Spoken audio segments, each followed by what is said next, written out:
I'm Pat Mayo with your quick DraftKings picks for the 2021 AT&T Byron Nelson from TPC Craig Ranch, a brand new course on the PGA Tour for 2021. It had been previously held at Trinity Forest, the past two incarnations of the Byron Nelson. Obviously, because of COVID, there was no tournament a year ago. TPC Four Seasons was the host course before that. So now we're looking at a not so wide open course like we saw at Trinity Forest. It's a par 72 for reachable par 5s to potentially drivable par 4s. Expect scoring to be off the charts this week in Texas. And we're thinking about expensive options. There's two ways that you can really go about this, because when you assess the field, you'll notice a huge chasm between the very top and then everyone else. This is a field of 156 players. So it's going to be very unlikely that you get all 6 players through, even if you're using a quote unquote balanced lineup, just because the guys in the $7,000 range aren't as good normally. Even the guys in the lower $8,000 range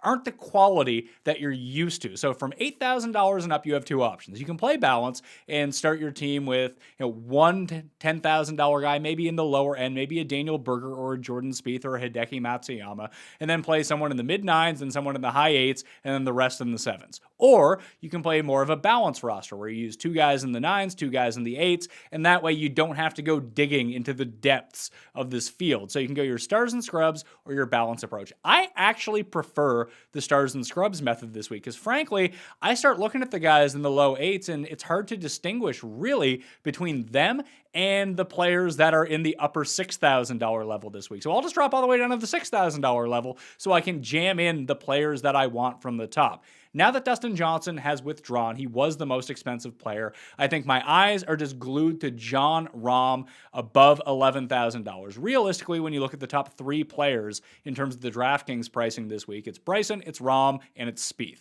I like Rahm the best. Any one of those 3 guys could most definitely win. Trust me on that one. But the way that I look at Rahm is he's won in Texas before. It's been a while since he's actually claimed a victory on the PGA Tour, and many people will point to what happened to him at Quail Hollow last week. Well, what did happen to Jon Rahm at Quail Hollow a week ago? Couldn't chip, and he couldn't putt. And really, it was just in round 1. A very poor opening round from Jon Rahm at the Wells Fargo Championship. He rebounded very nicely on Friday, and when you look at the ball striking numbers, he gained off the tee, he gained with his irons, couldn't chip and putt. That is rare for Jon Rahm. He has wins on bent grass already, another corollary being Memorial, although those greens are most definitely a whole lot faster than we're going to see at Craig Ranch this week, just outside of Dallas. But I like Rahm and Berger as the top 2 plays. If you want to get tricky, you can go to someone like Hideki Matsuyama, who we haven't seen since he donned the green jacket, but many people are fading him because they just haven't seen him since the Masters. They don't know what his schedule was like. He went back to Japan, and now he's back stateside getting himself ready for the PGA Championship. I don't think that's something to hold against him this week, and he's going to come in at very low ownership. But I do prefer Rahm, then Berger, then Hideki of the plus $10,000 options. And I like Spieth and I like Bryson, but you obviously cannot play everyone from up there. And of the truly expensive options, I like Rahm better than those two. So that's where I'm going to push my chips. In the 9K range, it's Zalatoris for me at $9,700. Another guy coming off a bad week at Quail Hollow. This is a Texas guy. I'm not too concerned. I'm just more in love with how he hits his irons from beyond 175 yards.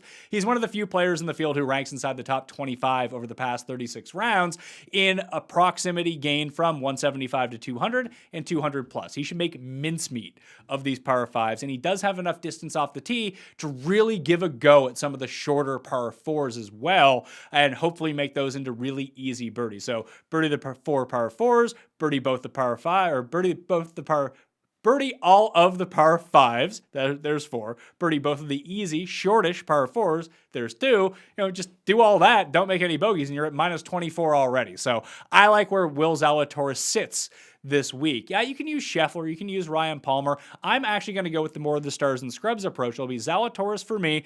Probably can't talk myself into Brooks Koepka being the first time that we've seen him since the Masters, and spoiler, he didn't look very good at the Masters. The guy could hardly bend down. So I'll just go with Zalatoris in that range. Then the 8Ks, I don't really love it. There's Thomas Pieters at $8,600, who I do like. And then Matt Kutcher is just coming in. Not that I love Kutcher whatsoever, but He's alternating good event, bad event, good event, bad event. He has a nice storied history in Texas. It's not necessarily the place that you want him, but I look at his projected ownership even earlier on in the week, and it's coming in sub 5%, maybe even 3%. He could be a GPP differentiator for you. Not that if you're playing 5 lineups, you need to play him in all 5. You could play him in 1, and that will be enough to get overweight on the field for someone like Matt Kutcher. So that's the breakdown of the expensive options up on DraftKings for the Byron Nelson. Check out the other video on the DraftKings YouTube page for the cheaper options, 7, 8K, and below this week. And if you want the full schedule of picks, you can go on to dkplaybook.com and find my entire cheat sheet. All right?